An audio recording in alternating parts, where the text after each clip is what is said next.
ठीक है। तो अच्छा, अब आप सवाल किस तरह करेंगे? बेसिकली बात ये होती है कि जब भी मैं कोई टॉपिक पढ़ाऊंगा तो मुझे उम्मीद होती है कि बच्चों को समझ में आ गया है। ठीक है, तो और उसके बाद फिर मैं आपसे खुद आपको मौका दूंगा कि भाई हाँ आपको ये बात समझ में आ गई है, तो फिर उस मौके के ऊपर आप जो भी सवाल हो आप टाइप करके जो है वो लिख सकते हैं। तो मैं आपको खुद मौका दूंगा, आपको टेंशन लेने की ज़रूरत नहीं है।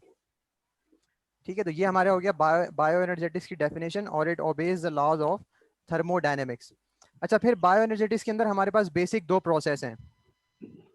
बेसिक हमारे पास यहाँ पर दो प्रोसेस है जिसकी हम बात करेंगे, और उसके पर्पस भी हम डिस्कस कर लेंगे कि हम क्यों ये प्रोसेस करेंगे। पहला हमारे पास जो है वो है फोटोसिंथेसिस, जो कि प्लांट्स के अंदर होता है, और सेकंड हमारे पास है रेस्पिरेशन, जो कि प्लांट्स में और एनिमल्स में दोनों में होता है। तो फोटोसिंथेसिस और रेस्पिरेशन। अच्छा, आप लोग ये बात ख्याल करें जो न्यू स्टूडेंट्स हैं कि माइक माइक जो है ना अपने वो क्लोज करके रखें। ठीक है, कोशिश करें कि माइक आपका जो है वो क्लोज रहे, स्विच ऑफ रहे। ऑन होगा तो फिर वो रिकॉर्डेड लेक्चर में सही से फिर वो मेरी आवाज़ आपको आ नहीं सकेगी। ठीक है, तो माइक आपका ऑफ होना चाहिए। तो ब्रो दो प्रोसेसेस के बारे में हम यहाँ पर बात करते हैं। ठीक है, पहले है फोटोसिंथेसिस और रेस्पिरेशन। अब एक बात मैं आपको बताया चलूँ कि what is the relation between photosynthesis and respiration. ये बात आपको बतानी चाहिए कि फोटोसिंथेसिस और रेस्पिरेशन के दरमियान जो है वो क्या रिलेशन है। ठीक है, तो एक सिंपल सी हम यहाँ पे डेफिनेशन लिखते हैं इस बात को समझने के लिए कि they are nearly opposite, not completely opposite but nearly opposite. दोनों एक दूसरे के करीब करीब जो है वो अपोजिट है। हम कह सकते हैं कि approximately they are nearly opposite to each other. ठीक है, फोटोसिंथेसिस एंड रेस्पिरेशन। अब ये जो बातें बताऊंगा आपको, इसी से एमसीक्यूज भी आपके डिराइव होंगे, तो इसलिए आपको ये बातें ध्यान में रखनी है। तो फोटोसिंथेसिस और रेस्पिरेशन ये दोनों आपस में नियरली अपोजिट हैं। क्यों? अब सवाल ये पैदा होगा भी क्यों नियरली अपोजिट है। तो उसकी वजह यह है कि जब हम इन दोनों के रिएक्शंस को देखते हैं, फॉर एग्जाम्पल हम जब फोटोसिंथेसिस के रिएक्शन को हम देखते हैं तो उसमें हम क्या लिखते हैं? जस्ट सिंपल सा रिएक्शन बनाते हैं कि CO2। फोटोसिंथेसिस के लिए हमारे पास हमें क्या चाहिए होता है? CO2 चाहिए होती है, जो दिन में डेफिनेटली हमें प्लांट्स को जो है मिलेगी। स्टोमेटो जब अपने ओपन करेंगे तो CO2। और दूसरी चीज़ हम हमारे पास जो हमें यहाँ पर चाहिए वो है वाटर, जो प्लांट्स को रूट्स के जरिए मिल जाता है। CO2 plus H2O। और फाइनली हमारा अल्टीमेट गोल क्या होता है कि हम ग्लूकोज बना सकें। C6H12O6 एंड प्लस रिलीज क्या हो जाता है फोटोसिंथेसिस के बाद? ऑक्सीजन। तो एक सिंपल सा रिएक्शन फोटोसिंथेसिस का ये हमारे सामने आता है। तो अगर मैं ये बात कह रहा हूँ इतने कॉन्फिडेंस से कि भाई हमारे पास जो है ये, चलो यहाँ पे इसको मेंशन भी कर देते हैं कि लेट्स से 6CO2 6H2O, ताकि आपको याद भी रहे, एंड फाइनली यहाँ पर 6 ऑक्सीजन। तो रेस्पिरेशन का प्रोसेस बिल्कुल अपोजिट होना चाहिए। तो मैं इसी रिएक्शन को रेस्पिरेशन का कैसे बना सकता हूँ? सिर्फ एक यहाँ पर इस तरह एरो लगा के। तो मैं क्या लिखूंगा कि ऊपर वाला जो प्रोसेस है ये हो रहा है मेरे पास फोटोसिंथेसिस, और नीचे वाला जो ये जो एरो यानी कि ग्लूकोज और ऑक्सीजन जिसमें रिएक्टेंट बन जाएं, और कार्बन डाइऑक्साइड और वाटर जिसमें प्रोडक्ट बन जाएं, तो वो क्या होगा? रेस्पिरेशन होगा। तो सिर्फ रिएक्शन के अपोजिट होने से पूरा एक प्रोसेस जो है वो दोनों आपस में नियरली अपोजिट हो जाते हैं। तो इसलिए हम कहते हैं कि the photosynthesis and respiration are nearly opposite. जो उसमें रिएक्टेंट प्रोडक्ट है वो सामने वाले में प्रोडक्ट और रिएक्टेंट बन जाएगा, एंड वाइस वर्सा। ठीक है, तो ये तो बड़ी आसान सी बातें थी। जो बेसिक है वो हमने पढ़ लिया कि फोटोसिंथेसिस क्या है और रेस्पिरेशन क्या है, दोनों का आपस में रिलेशन क्या है। अब चलते हैं थोड़ा सा डिटेल में फोटोसिंथेसिस। अच्छा जी, photo synthesis. Photosynthesis, definitely photo का लफ्ज आ रहा है तो लाइट तो इसमें इस्तेमाल होगी, और सिंथेसिस मतलब कि किसी चीज़ की सिंथेसिस होगी, और यहाँ पर हम डेफिनेटली हम यहाँ पे ग्लूकोज बनाएंगे। ठीक है, जो हमारा अल्टीमेट प्रोडक्ट है फोटोसिंथेसिस।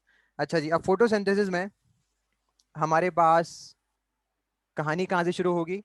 तो इसको हम दो में डिवाइड कर देते हैं। लाइट रिएक्शन जो कि डेफिनेटली दिन में होना है। अभी ये बातें बहुत आपके लिए इंशाल्लाह आसान हो जाएंगी। Light reaction and dark reaction. अब लाइट रिएक्शन को लाइट रिएक्शन क्यों कह रहे हैं? सिंपल, कि वो लाइट में हो रहा है। डार्क रिएक्शन को क्योंकि हम लाइट इंडिपेंडेंट रिएक्शन भी कहते हैं ना, तो उसका मतलब क्या है? लाइट इंडिपेंडेंट रिएक्शन, कि वो डेफिनेटली उसे होने के लिए लाइट की ज़रूरत नहीं पड़ती, इसीलिए उसको हम लाइट इंडिपेंडेंट रिएक्शन या फिर डार्क रिएक्शन कह रहे हैं। अब डार्क रिएक्शन को हम सिंपल उसमें, क्योंकि बेसिक जो उसका प्रोसेस है वो है केल्विन साइकिल, तो हम यहाँ पे इसको केल्विन साइकिल भी लिख सकते हैं। Calvin cycle. अच्छा जी, अब लाइट डिपेंडेंट रिएक्शन हमारे पास क्यों हो रहा है? हम क्यों लाइट रिएक्शन जो है वो कर रहे हैं या लाइट डिपेंडेंट रिएक्शन कर रहे हैं? तो उसका अल्टीमेट पर्पस क्या है कि why we are doing this light reaction? Light reaction होना क्यों जरूरी है?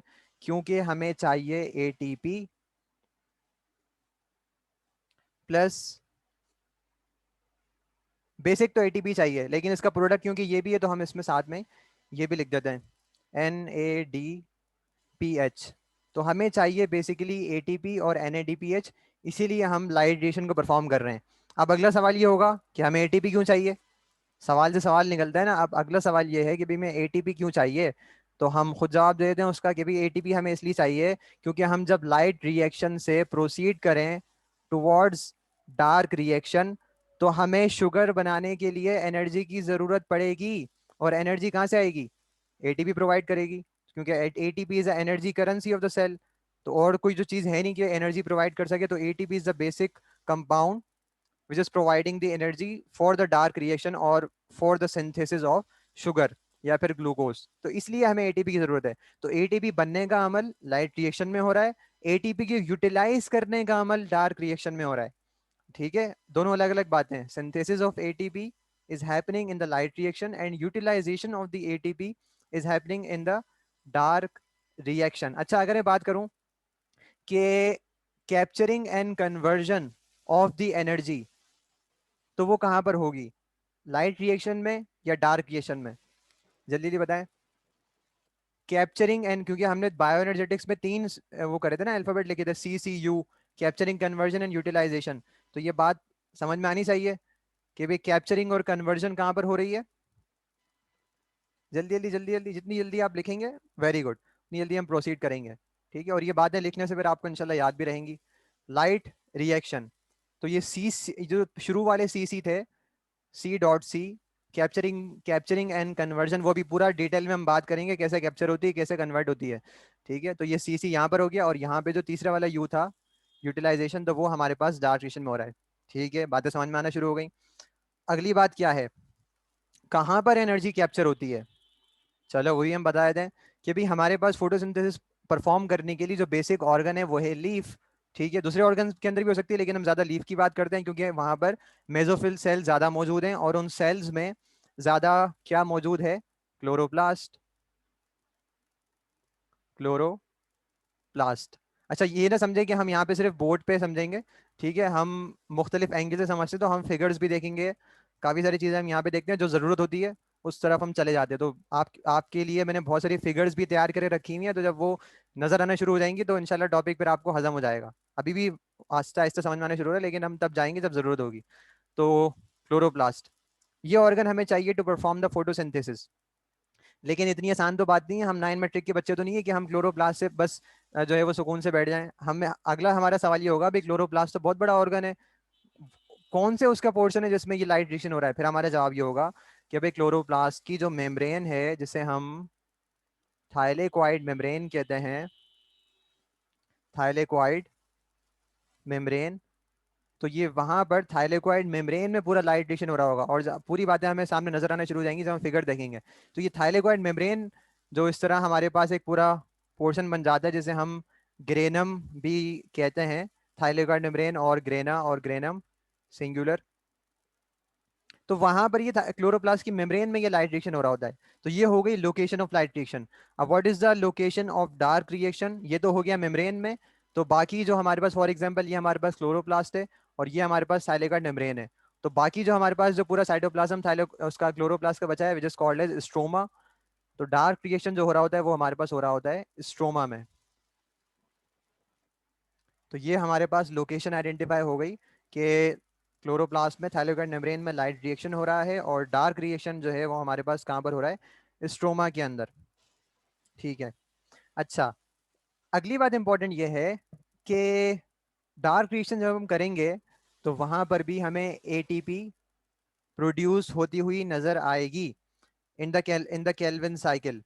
ठीक है, हो सकता है अगर आ जाए तो हम वहां पर अगर हमें कहीं एटीपी मिल रही होगी तो हम वहां पे डिफरेंशिएट ये कर देंगे कि भाई यहाँ पे सिर्फ लाइट रिएक्शन में हमारे पास एटीपी और एनएडीपीएस दोनों बन रहे हैं और डार्क रिएक्शन में हमारे पास ओनली एटीपी बन रही है, अगर हमारे पास आ गई तो। ठीक है, वरना अभी सिर्फ हमें इतना क्लियर होना चाहिए कि एटीपी का जो बेसिक कैप्चरिंग एंड कन्वर्जन है वो लाइट रिएक्शन के अंदर ही होती है। ठीक है। अच्छा जी, तो ये हमारे पास थोड़े से डिफरेंसेस हो गए लाइट रिएक्शन के और डार्क रिएक्शन के। मैं चाह रहा हूँ कि थोड़ा सा ये डिफरेंसेस और आपके सामने वाजे हो जाएं कुछ डिफरेंस, तो हम चलते हैं फिगर्स की तरफ। एक फिगर इसकी देख लेते हैं।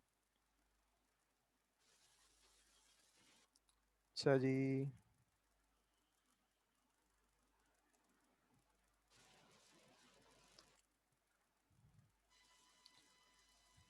ठीक है, तो आप सबको स्क्रीन नजर आ रही है ये?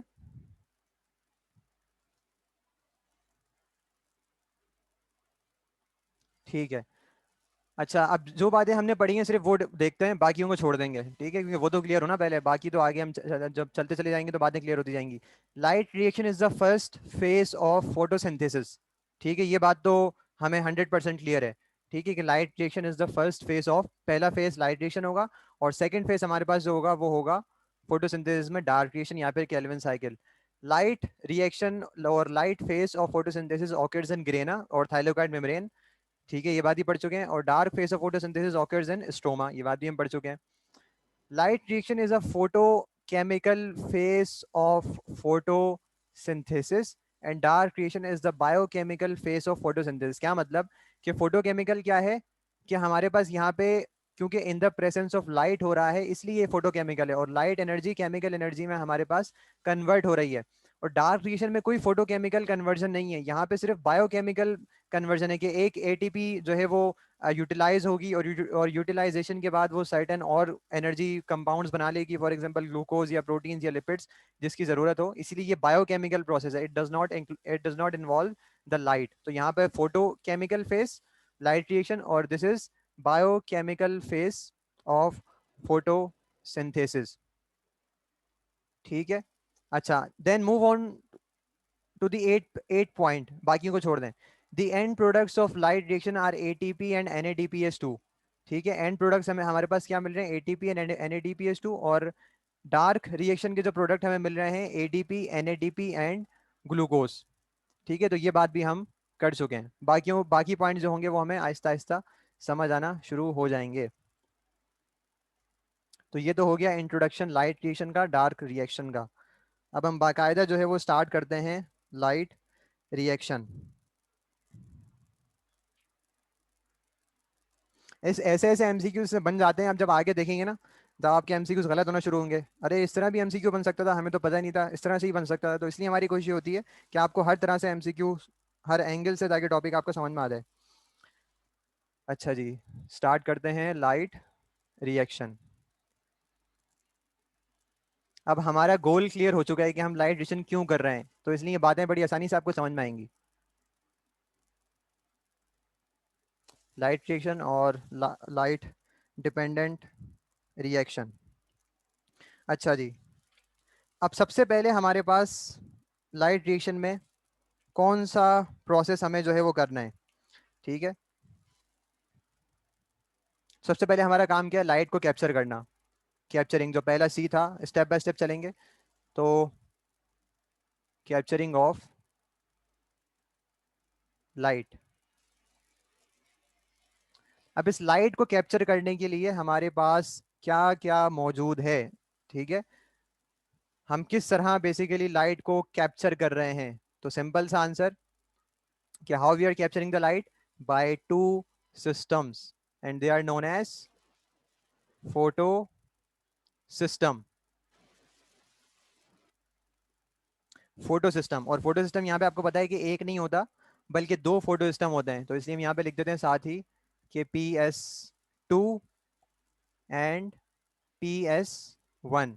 ये टू मैंने पहले क्यों लिखा है, क्योंकि पहले PS2 की बारी आएगी जब हम इलेक्ट्रॉन ट्रांसपोर्ट चेन की बात करेंगे, और देन फिर हमारे पास PS1 की बारी आएगी, इसलिए मैंने पहले PS2 लिखा है, बाद में PS1 लिखा है।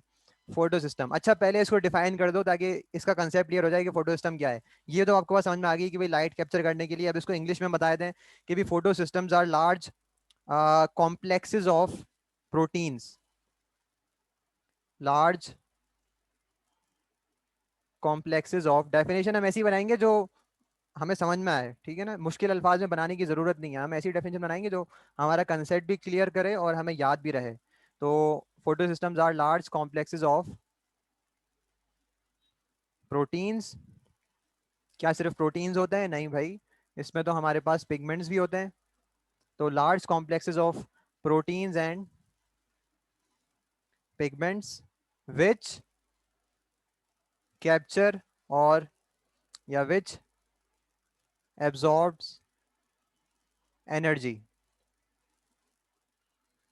ठीक है, अब इसका उर्दू में तर्जुमा करने की जरूरत नहीं है, इतनी आसान डेफिनेशन हो गई है कि भी ऐसे कॉम्प्लेक्सेस जिसमें प्रोटीन और पिगमेंट्स के आपस में कॉम्प्लेक्सेस बन जाएं, जिसमें प्रोटीन्स और पिगमेंट्स मौजूद हों। आपको पता है कि क्लोरोफिल जो मेन हमारे पास पिगमेंट है, जो कि बेसिक अल्टीमेट काम क्या करें, कैप्चरिंग ऑफ लाइट का या फिर एनर्जी एब्जॉर्ब करने का। अच्छा, ये बात आपको क्लियर होनी चाहिए कि अब जब फोटो सिस्टम की आप बात करोगे तो उसमें आप डेफिनेटली पिगमेंट्स का नाम हम ले चुके हैं, ठीक है। तो ये बात आपकी पहले मैं क्लियर कर दूं कि सारे पिगमेंट्स जो है ना, वो सब एक अमाउंट की लाइट कभी भी एब्जॉर्ब नहीं करेंगे। इसलिए मैं ये जुमला हमेशा लिखवाता हूं ताकि आप बात आपको कंसेप्ट क्लियर कर दे कि डिफरेंट पिगमेंट्स, अब ये बाद में ऐसे भी समझा सकता हूँ लेकिन मैं उसको साइंटिफिक वे में लिखवा रहा हूँ। Different pigments have different absorption spectra. ठीक है, spectrum singular and spectra plural. तो मुख्तलिफ जितने भी पिगमेंट्स हैं ना, चाहे वो क्लोरोफिल ए हो, क्लोरोफिल बी हो, कैरोटीनॉइड्स हो, फाइकोबिलिन हो, या कोई भी पिगमेंट्स हमारे पास मौजूद है, तो वो हर पिगमेंट की एब्जॉर्प्शन स्पेक्ट्रा मुख्तलिफ होगी। अब एब्जॉर्प्शन स्पेक्ट्रा मुख्तलिफ होने का सिंपल मैंने आपको पहले मतलब बताया था कि मुख्तलिफ होने का मतलब ये है कि मुख्तलिफ वेवलेंथ की लाइट एब्जॉर्ब करेंगे। ठीक है, मुख्तलिफ वेवलेंथ की लाइट एब्जॉर्ब करेंगे, कोई 680 की कर रहा है, कोई 700 की कर रहा है, कोई 720 नैनोमीटर्स की कर रहा है। तो इसलिए हर पिगमेंट जो है वो मुख्तलिफ लाइट एब्जॉर्ब करेगा, और मुख्तलिफ लाइट एब्जॉर्ब करने का मतलब क्या है कि मुख्तलिफ कलर्स की लाइट एब्जॉर्ब करेगा। ठीक है, फॉर एग्जाम्पल कोई ब्लू लाइट एब्जॉर्ब कर रहा है, कोई रेड लाइट एब्जॉर्ब कर रहा है, एंड सो ऑन। यूजुअली हमारे पास ब्लू ब्लू लाइट और रेड लाइट ही एब्जॉर्ब करते हैं। अच्छा, फिर एक मिसकंसेप्शन या एक कंफ्यूजन ये क्रिएट हो जाती है। ऐसा एक सवाल जैसे हमारे जहन में पैदा होता है ना कि वाई प्लांट्स आर ग्रीन, कोई आपसे पूछे कि भाई ये प्लांट्स ग्रीन क्यों होते हैं, तो हम जवाब क्या देते हैं, क्योंकि क्लोरोफिल ग्रीन होता है। ठीक है, हाँ बात सही है, क्लोरोफिल ग्रीन होता है, लेकिन ये साइंटिफिक आंसर तो नहीं है ना। तो कुछ लोग ये कह देते हैं क्योंकि क्लोरोफिल ग्रीन लाइट को एब्जॉर्ब करता है। जैसे हम विप ग्योर, जो पूरा एक स्पेक्ट्रम हमारे पास बन जाती है ना स्पेक्ट्रोस्कोपी में, VIBGYOR, violet, indigo, blue, green, yellow, orange, red, तो उसमें जो ग्रीन लाइट है वो क्योंकि एब्जॉर्ब करता है क्लोरोफिल, तो इसीलिए प्लांट्स का कलर भी ग्रीन हो जाता है। ये बिल्कुल अपोजिट आंसर है और बिल्कुल गलत आंसर है, ये आपको आंसर कभी नहीं देना। तो why plants are green, it is, plants are not green because the chlorophyll absorb green light. Plants are green because chlorophyll C reflects the green light. जी, एब्जॉर्ब नहीं करता भाई। क्लोरोफिल जो लाइट, जो पिगमेंट रिफ्लेक्ट करेगा वही colour जो है वो अपीयर हो जाएगा, वही कलर हमें जो है वो नजर आना शुरू हो जाएगा। अब भले लाइट मुख्तलिफ एब्जॉर्ब हो रही हो, अब मैंने आपको बता दिया, देखो लाइट तो ब्लू एब्जॉर्ब हो रही है, रेड एब्जॉर्ब हो रही है मोस्ट कॉमनली, लेकिन ये दोनों लाइट्स रिफ्लेक्ट नहीं करता है क्लोरोफिल, रिफ्लेक्ट कौन सी करता है, ग्रीन लाइट। तो इसलिए जो है वो प्लांट्स का कलर हमें ग्रीन जो है वो नजर आ जाना शुरू हो जाता है। ठीक है, और डिफरेंट जो पिगमेंट्स हमारे पास होंगे और वो डिफरेंट जो है वो लाइट डेफिनेटली एब्जॉर्ब करेंगे। अब यहाँ पे मैं, वैसे याद करने वाली बात है, सच में तो कोई समझने की बात नहीं है, लेकिन मैं यहाँ पे सिर्फ इंपॉर्टेंस क्रिएट करने के लिए कि भाई ये बात इंपॉर्टेंट है इसलिए बता रहा हूँ कि क्लोरोफिल के फॉर्मूले भी आपको पता होने चाहिए। क्योंकि ये मुझे अच्छी तरह याद है कि एक बार ये पास्ट पेपर्स में आ चुका है। तो जो एक बार आ चुका है, वाई नॉट दोबारा आ जाए वो। तो इसलिए ये सिर्फ आपके सामने इंपॉर्टेंस लाने के लिए। तो इसका फॉर्मूला C55, और ये मैंने भी याद किए हुए थे इसलिए मैं याद करवा रहा हूँ, ठीक है। C55H72O5 nitrogen 4 and magnesium. Magnesium. अच्छा यहाँ पर देखो मैग्नीशियम आ रहा है। एक आगे हम एक और एमसीक्यू आएगा, हाँ एक और एमसीक्यू आएगा, तो उसमें वहां पर भी आई थिंक मैग्नीशियम ऑप्शन में है या नहीं है, लेकिन वहाँ बच्चे कंफ्यूज हो जाते हैं कि वहां पर भी मैग्नीशियम ही होगा, लेकिन वहाँ पे मैग्नीशियम नहीं होगा, एक दूसरा एलिमेंट होगा, तो आप वो आपको डिफरेंशिएट करना है। तो यहाँ पर C55H72O5N4 मैग्नीशियम, ठीक है। और जो क्लोरोफिल बी हमारे पास है वो भी हम लिख देते हैं ताकि ये लेक्चर रिकॉर्ड में हो जाए। C55H70O6N4। एक मिनट क्लोरोफिल ए में हमारे पास जो है वो ऑक्सीजन 5 था, ठीक है। ऑक्सीजन से 6 एंड N4, ठीक है। ये हमारे पास हो गया क्लोरोफिल बी का C55H70O6 एंड N4। तो ये फॉर्मूले भी आपको याद रखने हैं, ये भी जो है वो आ सकते हैं। तो कलर्स का डिफरेंट तो आपको पता ही है, क्लोरोफिल ए जो है वो ब्लूइश ग्रीन है और क्लोरोफिल बी जो है वो येलोइश ग्रीन हमारे पास होता है। अच्छा जी। अच्छा यहाँ तक कोई सवाल है, वरना हम आगे चलें। यहाँ तक आपको बात समझ में आ गई है? बोलें जी सर।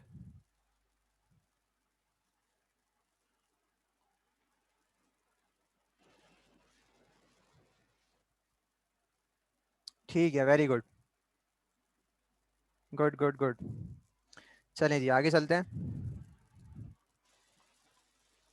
अब ये फोटो सिस्टम बेसिकली समझ में तो आ गए भी, फोटो सिस्टम क्या होता है, ठीक है, कि इसमें क्या क्या होता है और इसका पर्पस जो है वो हमारे पास क्या होता है। फॉर एग्जांपल हमारे पास, चलो हम डायरेक्ट जो है वो इसमें आ जाते हैं, आ, हमारे इलेक्ट्रॉन ट्रांसपोर्ट चेन की तरफ, तो उसमें ये बातें क्लियर होंगी।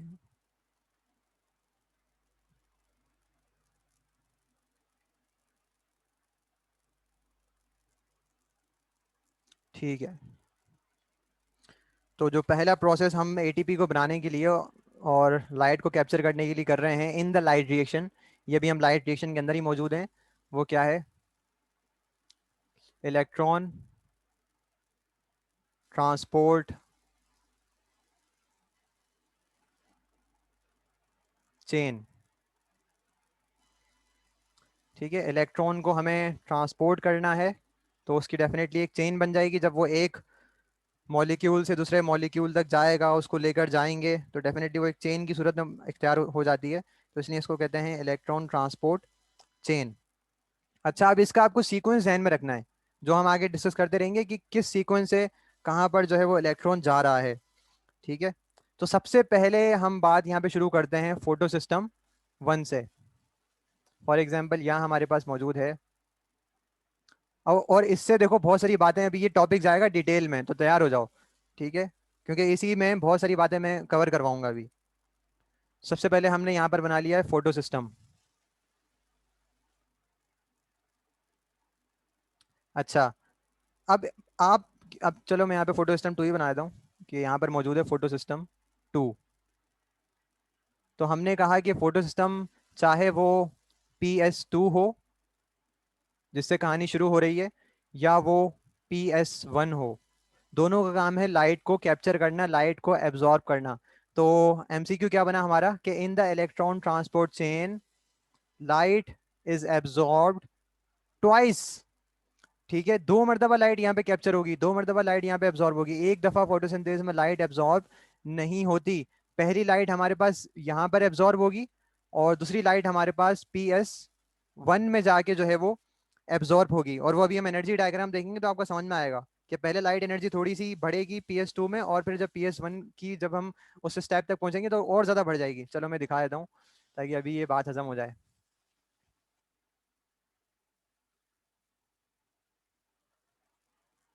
हाँ जी, एनर्जी डायग्राम देखो यहाँ पे जो PS2 है हमारे पास, आपको पता है P680 नैनोमीटर्स की लाइट एब्जॉर्ब करता है, इसकी एब्जॉर्प्शन स्पेक्ट्रा जो है वो 680 है। तो यहाँ पे जैसे ही लाइट एब्जॉर्ब हुई तो फ्री एनर्जी यहाँ तक जो है वो पहुँच गई इलेक्ट्रॉन की, क्योंकि एनर्जी जो बेसिकली हम इलेक्ट्रॉन्स के जरिए यहाँ पे ट्रांसफर करेंगे। ठीक है, फिर उसके बाद एनर्जी कम होती गई, जब P700 तक जब इलेक्ट्रॉन पहुंचा है तो फिर दोबारा यहाँ पे लाइट एनर्जी एब्जॉर्ब हुई है और दोबारा एकदम एनर्जी यहाँ पे जाके जो है वो शूट कर गई।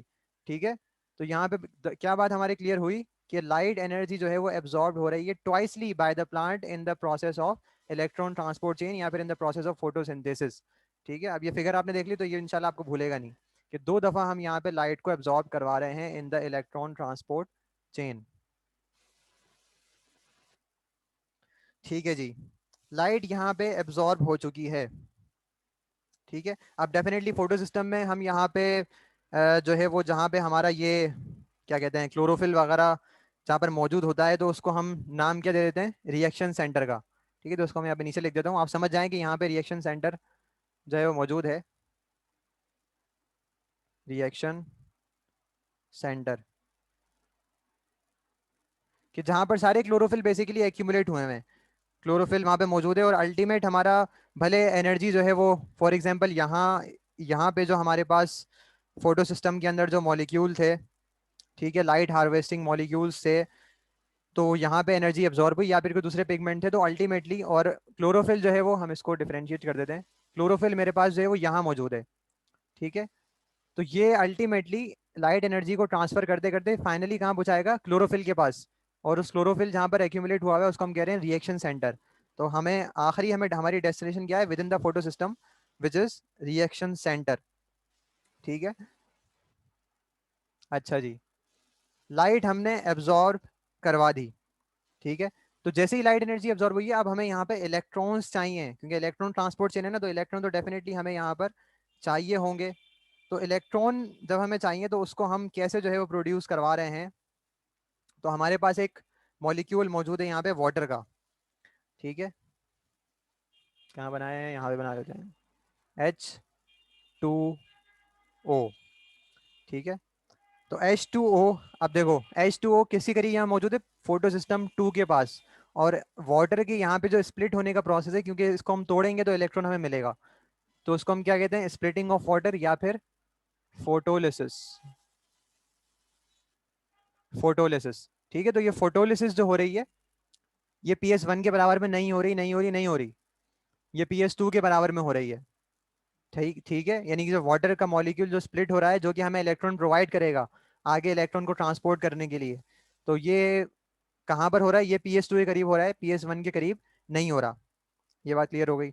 अच्छा जी, अब इसको स्प्लिट करके हम क्या बनाते हैं, इलेक्ट्रॉन। ठीक है, चलो जी स्प्लिट करते हैं इसको।